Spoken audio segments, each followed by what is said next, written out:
নমস্কার বন্ধুরা, চাপ কমাতে চায় হাওড়া স্টেশনের, তাই ডানকুনি থেকে বন্দে ভারতের মতো ট্রেন চালাতে চায় রেল। তো চলুন কী আছে বিস্তারিত জানবো আজকের এই ভিডিওর মাধ্যমে। তবে তার আগে বন্ধুরা, ভিডিওটি ভালো লাগলে অবশ্যই একটি লাইক দেবেন এবং সাবস্ক্রাইব বাটনটি টিপে আমাদের সঙ্গে যুক্ত থাকবেন গুরুত্বপূর্ণ খবরের আপডেটগুলি সহজেই আপনাদের কাছে পৌঁছানোর জন্য।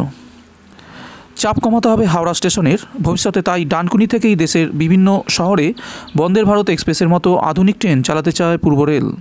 সেই লক্ষ্যে ডানকুনি থেকে সব রকমের কোচ ছাড়াও আধুনিক ট্রেন সহ সেট রক্ষণাবেক্ষণের উপযুক্ত ইন্টিগ্রেটেড কোচিং টার্মিনাল নির্মাণের পরিকল্পনা করা হয়েছে। প্রায় 430 কোটি টাকা খরচ করে ওই প্রকল্প রূপায়ণের করার কথা। বিগত 2021 থেকে 22 অর্থবর্ষের বাজেটে ওই প্রকল্পের ঘোষণা হলেও কোনো টাকা বরাদ্দ হয়নি। চলতি বাজেটে 24 কোটি টাকা বরাদ্দ করা হয়েছে ওই প্রকল্পের কাজ শুরু করার জন্য। পূর্ব রেলের জেনারেল ম্যানেজার অরুণ অরোরা বলেন, বন্দে ভারত এক্সপ্রেস চালানোর ব্যাপারে আমাদের আগ্রহের কথা রেল বোর্ডকে জানিয়েছি। আপাতত অন্য কোনো স্টেশন ওই ট্রেন চালানো হলেও ভবিষ্যতের কথা মাথায় রেখে আমরা ডানকুনিকেই বেছেছি। রেল বোর্ডকে সেটা জানানো হয়েছে।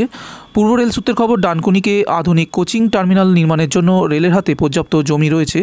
পূর্ব রেলের জেনারেল ম্যানেজার আশা আগামী 2-3 মাসের মধ্যে ডিপিআর বা পূর্ণাঙ্গ রিপোর্ট তৈরি হয়ে যাবে এবং ওই প্রকল্পের কাজ শুরু হবে চলতি বছরেই।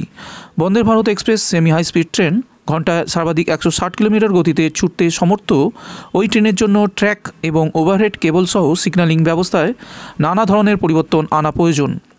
হাওড়া নয়াদিল্লি রুটে সর্বাধিক 160 কিলোমিটার গতিতে ট্রেন চালানোর জন্য প্রয়োজনীয় পরিকাঠামো সংস্কারের কাজ আগেই শুরু হয়েছে। 2024 সালের মধ্যে পূর্ব রেল তাদের অংশের কাজ সম্পূর্ণ করে ফেলবে বলে জানান জেনারেল ম্যানেজার। তিনি জানান, আধুনিক ট্রেন নিয়ন্ত্রণ ব্যবস্থা কবচ ওই সময়ের মধ্যে চালু হয়ে যাবে। হাওড়া থেকে রাঁচি রুটে বন্দে ভারত এক্সপ্রেস চলাচল নিয়ে জল্পনা চাউর হলেও রেল সূত্রের খবর, রুট নির্ধারণের প্রক্রিয়া এখনও শুরু হয়নি। দেশের কোন জোন কটি বন্দে ভারত এক্সপ্রেস পাবে তা ঠিক করবে রেল বোর্ড।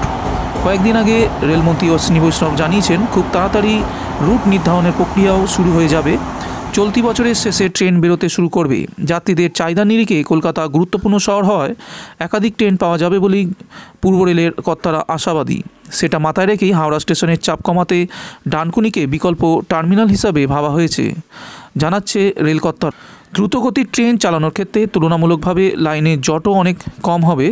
নতুন টার্মিনালে বন্দে ভারত এক্সপ্রেস ছাড়াও এলএইচবি, আইসিএফ, এমইএমইউ সব ধরনের ট্রেনের রক্ষণাবেক্ষণের ব্যবস্থা থাকবে।